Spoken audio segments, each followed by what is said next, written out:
அண்மை செய்தியை பார்க்கிறோம். கன்னியாகுமரியில் தொடர் கனமழை எதிரொலியாக இன்று மட்டும் பள்ளிகளுக்கு விடுமுறை அறிவித்து மாவட்ட ஆட்சியர் உத்தரவிட்டிருக்கிறார்.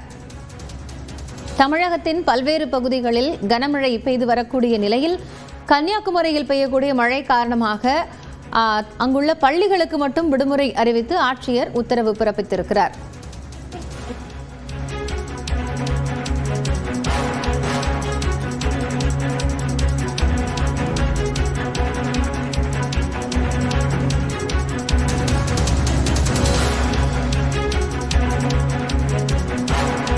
தமிழகத்தின் பல்வேறு பகுதிகளில் தொடர் கனமழை பெய்து வரக்கூடிய நிலையில் ஆங்காங்கே இடையூறுகள் ஏற்பட்டிருக்கின்றன. இந்த நிலையில் மேற்கு தொடர்ச்சி மலையை ஒட்டி இருக்கக்கூடிய பகுதிகளில் கனமழை என்பது தொடர்ந்து வருகிறது.